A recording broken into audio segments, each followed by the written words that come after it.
Hello, and welcome to another episode of Bring Back Focus, where we explore how to do your best work in a world full of noise and distraction.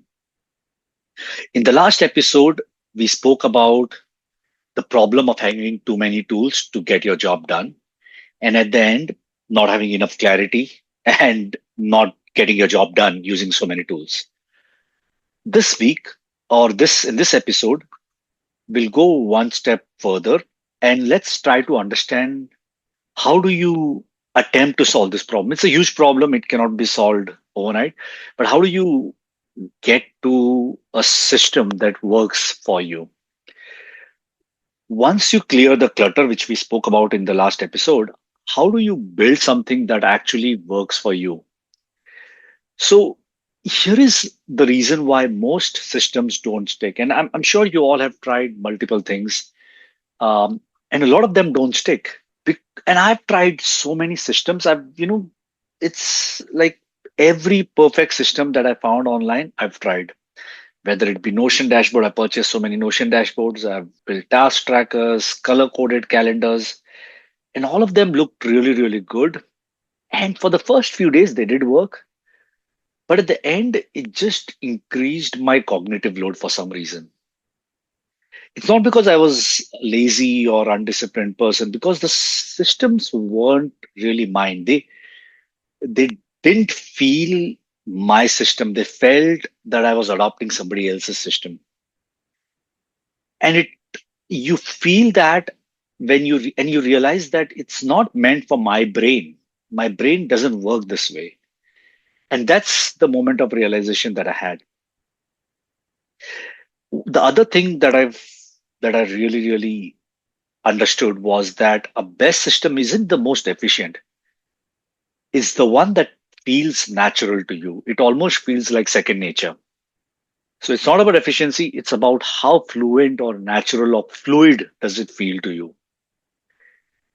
So what I do these days is a lot of my to-do list and tasks actually reside on my Remarkable tablet. I mean, if you've not seen Remarkable, it's something that I use on a regular basis. It's basically a digital notebook that feels like pen and paper. Um, and there is no additional, like it's meant for writing and ideation and brainstorming. There aren't multiple apps on that. So that works well for me. So I use that every morning when before I start work, I go to my Notion, oh, sorry, I go to my Remarkable page and I write down the things that are most relevant or most important for me. I also have a habit where I write down three most important things that I have to do, and then others are to do list, and I may or may not get through them. But those three things are paramount important to me. And when I write it, it kind of slows me down and it also gives me time to think about what I'm writing. So that works for me. It's pretty simple and straightforward. It isn't the most advanced. It doesn't have like workflows or triggers that one thing triggers something else. It doesn't have any of that. But it really, really works for me and I've been able to adopt it. Let me give you another example now. So I have a friend who had the same problem and he tried multiple things, including pen and paper. Nothing worked for him. So what he did was he used Lovable, which is a vibe coding tool out there, and he built a to-do list that was very, very personalized for his workflow and how his brain operates. So he actually used ChatGPT to come up with the idea of what kind of to-do list will work for him. He took that and used Lovable to kind of build that front end app. It's crappy. It's used for his system. It's not something that can be used by anybody else. But the thing is, it's personalized and it feels natural to him. He basically described how he worked, what are the challenges he has, what works for him, what doesn't work for him. And it turned out that entire system.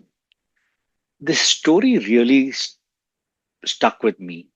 So on one hand, I have something that I use, which is almost a pen and paper. And on the other hand, this person uses this custom build tool on Lovable. And both of them work because both of them feel natural. to the user. And that's what is important. How do you make your system feel personal and natural is the most important thing. And in the era that we are in today with the AI and everything, it's relatively much easier to build these kind of personal systems. So how do you build something that would work for you? I think what I would do is just spend some time analyzing how you work the best. Like go ahead, write about a day, a work day that has felt really good to you. What are the ingredients of those days? What things like what are the characteristics of days that feel really productive or really useful? So write those down. Maybe it is when you get complete one big task, or when you go through your to-do list, or when you achieve something big, like whatever it is, write it down and then spend some time analyzing what is the common component amongst all of this and build your system around that. So maybe for you, it is completing one big task in a day feels very productive. So then your to-do system should have that mechanism where you have this one task, which is the most important, and then rest of them priority two, three, four, or five. You can use AI to do that for you, but you can also just decide that you'll use simple pen and paper or a simple task manager, like nothing fancy. And I'm talking a lot about to-do list and task manager, but you can apply this to any part of your workflow, whether it's a tracking tool or whatever. You don't need to use fancy dashboards. You can just use Google Sheets to track things. That works perfectly fine. And then what you do is you reflect in your weekly reflection, look at your adoption of those tools. Have you been able to adopt? Does it feel natural to you? It's the most important question. Does it feel natural or does it feel heavy? So that's something I call the feel test. If opening your system gives you anxiety and feels heavy, then it's not right. If you feel peaceful or it just feels a part of your workflow, I think you've nailed it there. A good system should calm you down and work for you rather than pressurizing you. And I'm sure we've all had experiences of using systems and tools that actually pressurize us and feels it gives us anxiety. I would say stop using those systems. So what are some of the common mistakes I see? One is we over design, overcomplicate things. You know, a simple notebook is better than like a fancy multi-tabbed notepad or online tool. Second is you do not need to track everything. It's okay.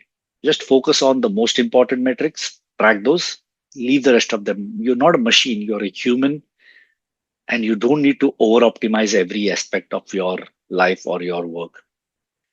The third and the most important is people they'll look at the influencers, they will watch the videos, they will see all of that, and they will try to copy their methods. And again, I'm saying something that worked for me. It doesn't mean that it'll work for you. Do not try to copy their system.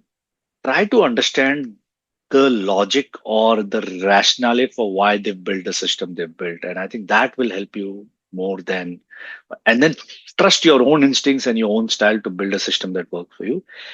And do not switch every week. I think that's one of the things that I've grappled. I've switched so many systems. Just stick with one and use it for a long enough period of time to see whether it really works for you or it doesn't.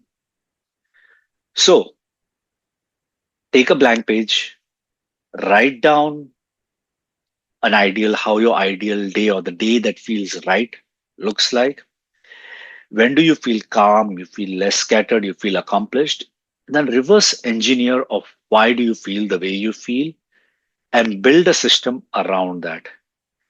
It could be handwritten lists, it could be a custom AI tool like my friend built, or anything in between. It just doesn't matter. What matters is it personal to you? Is it natural for you? So that's the second episode in a series on digital minimalism. In the previous episode, we discussed about the problem of digital clutter. In this episode, we went through the ways to overcome that and build a system that works for you. And trust me, it's a trial and error.